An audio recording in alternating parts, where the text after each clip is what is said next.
ابھی ہم ریس اور کرائم نیکسس ڈسکس کریں گے کہ ان کے درمیان میں کو ریلیشن ہے یا نہیں ہے۔ جنرلی ریس ریپرزینٹ مینارٹی، یعنی مثال کے طور پہ امریکہ کے اندر افریقن امریکن یا بلیک امریکنز جو ہیں وہ ایک ریس ہے۔ اسی طرح سے ریڈ انڈینز ایک ریس ہے۔ اب اوریجنل آسٹریلین ایک ریس ہے۔ تو یہ جتنے بھی ریشیل گروپس ہیں جنرلی یہ مینارٹی میں ہوتے ہیں۔ میجارٹی میں ہوں گے تو پھر تو ڈومیننٹ ٹریٹ ہے، پھر اس کے اوپر تو ڈیبیٹ ہارڈلی بنتی ہے۔ تو minority group members are involved in disproportionately, اس کی وجہ یہ ہوتی ہے کہ یا تو ان کے اوپر لیبل لگا دیا جاتا ہے کہ یہ آلریڈی فلاں ریس سے ہیں یا فلاں آئیڈینٹی سے ہیں، تو یہ کرمنلز ہیں، اس ریس کے لوگ کرمنلز ہیں، کیونکہ ہمارا ڈیٹا انڈیکیٹ کرتا ہے، کرائم انڈیکس انڈیکیٹ کرتا ہے کہ اس ریس کے لوگ جو ہے وہ زیادہ کرائم میں انگیج ہوئے ہیں۔ اس کی ریزن میں مارجنلائزیشن ہے، یعنی جو منارٹی آلریڈی منارٹی ہے اور وہ کچھ خود ایلینیشن کا آئسولیشن کا شکار ہوتے ہیں، کیونکہ وہ اپنی آئیڈینٹی مینٹین رکھنا چاہتے ہیں، لوگوں کے ساتھ مکس اپ نہیں ہوتے، براڈر جو کلچرل ویلیوز ہیں ان کو نہیں کرتے، اپنے آپ کو چینج نہیں کرتے، تو وہ مارجنلائزیشن کا ایون اپنے آپ کو چینج بھی کر جائیں تو ان کے اوپر لیبل لگا ہوتا ہے کہ یہ فلاں گروپ سے ہے اور یہ ڈیفینیٹلی کرمنل ہوگا لوگوں کے خیال میں، یعنی جو میجارٹی ہے وہ سمجھتی ہے۔ ان میں ریلیٹیو ڈیپریویشن ہوتی ہے، وہ یہ کہتے ہیں کہ ہمارے نیبرز امیر ہیں، ہم غریب ہیں، یا ہمارے جو دوسری میجارٹی کمیونٹی کے لوگ ہیں سارے ریسورسز ان کے پاس ہیں، اور چونکہ ہمارے پاس ریسورسز نہیں ہیں اس لیے ہم منارٹی میں ہیں۔ اور سب کلچرل ریزنز بھی ہوتی ہیں جس کے اندر لوگ سمجھتے ہیں کہ انہیں اپنے کلچرل ویلیوز کو پریزرو کرنا ہے،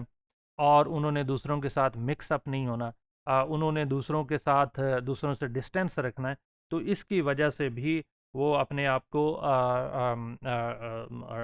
ڈپریویشن فیل کرتے ہیں، انگزائٹی فیل کرتے ہیں، اور وہ فیل کرتے ہیں کہ انہیں ایکسپلائٹ کیا جائے۔ دوسری جو ہے کلچرل بائسز ہیں،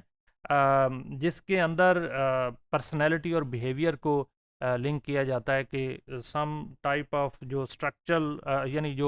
جو لوگوں کے فیس سٹرکچرز ہیں، لوگوں کی اپیرنس ہے وہ ڈیفرنٹ ہے، اور پھر اس کے علاوہ اسٹرکچرل بائسز بھی ہیں کہ مثال کے طور پہ یہ ہمارے ایکول نہیں ہیں، ہمارے جیسے لوگ نہیں ہیں، یہ بالکل ہم سے ڈیفرنٹ ہیں، ان کی ایجوکیشن کم ہے، ان کی سوشلائزیشن پراپر نہیں ہوئی، سرٹن پارٹ آف کمیونٹی لوگ جو ہے وہ مکس اپ ہو کے رہنا پسند نہیں کرتے۔ مثلاً یورپ کے بہت سارے علاقوں میں جہاں پہ جا کے منارٹیز اور خاص طور پہ مسلم سیٹل ہوتے ہیں، تو وہاں کے جو میجارٹی کے لوگ ہیں وہاں سے نکلنا شروع ہو جاتے ہیں، اور آہستہ آہستہ وہ کمیونٹی جو ہے وہ مارجنلائزڈ ہونا شروع ہو جاتی ہے، اور وہاں پھر غربت اپنے ڈیرے ڈالنا شروع کر دیتی ہے۔ تو وہ سٹرکچرل بائسز ہیں، لوگ کہتے ہیں ہم اس کمیونٹی کے ساتھ نہیں رہیں گے کیونکہ یہ آلریڈی وائلنٹ ہے، ہم ان سے اوائڈ کرنا چاہتے ہیں، ہم ان سے ڈسٹینس رکھنا چاہتے ہیں۔ اس کے علاوہ جو سوشل اکنامک سٹرکچرز ہیں وہ بہت امپورٹنٹ ہیں۔ مثال کے طور پہ حکومت ان ایریاز میں جہاں منارٹی لوگ رہ رہے ہوتے ہیں تو ڈیولپمنٹ پروجیکٹ شروع نہیں کرتی، ان کے لیے اپرچونیٹیز کریٹ نہیں کرتی۔ اگر اسی ایریا کو جنٹریفیکیشن کی جائے، اس ایریا کو پوش بنا دیا جائے، تو وہاں ویلیوز بہت زیادہ پرائسز چیزوں کی چلی جائیں گی، اور وہاں لوگوں کے لیے اپرچونیٹیز اکنامک بزنس ہب بننا شروع ہو جائے گی، جو کہ حکومت نہیں کرتی۔ اور یہی آج کی ماڈرن سوشیولوجی کہتی ہے کہ جہاں آپ جنٹریفیکیشن کر دیں گے، یعنی سلمز میں، اربن سلمز میں، ان ایریاز میں جہاں منارٹیز رہ رہی ہیں یا جہاں مارجنلائزڈ گروپ رہ رہے ہیں، اگر آپ اس کی جنٹریفیکیشن کر دیں تو چانسز ہیں کہ لوگ خوشحال ہو جائیں، اور پھر اس سے میجارٹی فیل کرتی ہے کہ وہ پیچھے رہ جائیں گے۔ اور خاص طور پہ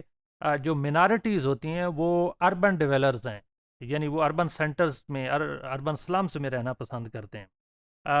اور اس میں ایک اور امپورٹنٹ کہ جب لوگ اربن سلمز میں رہ رہے ہوتے ہیں تو وہاں پہ بروکن فیملیز بہت زیادہ ہیں، اور بروکن فیملی کی وجہ سے بچوں کی درمیان میں آپس میں لڑائی ہوتی ہے، یا دوسرے بچوں کے ساتھ لڑائی ہوتی ہے، یا فیملی پراپر سنگل پیرنٹ ہوتے ہیں تو فیملی توجہ نہیں دے پاتی، جس کی وجہ سے سوشل ٹائز ویک ہوتی ہیں، اور ان سوشل ٹائز کی ویکنس کی وجہ سے کرائم ریٹ بڑھتا ہے۔ تو ہم نے ڈسکس کیا کہ ریس اور کرائم کا نیکسس اسٹرانگ ہے، ریشیل منارٹیز کو سٹگماٹائز کیا جاتا ہے، مارجنلائز کیا جاتا ہے، اور وہ مارجنلائزیشن کی وجہ سے کرائم ریڈن انوائرمنٹ میں رہنے پہ مجبور ہوتے ہیں۔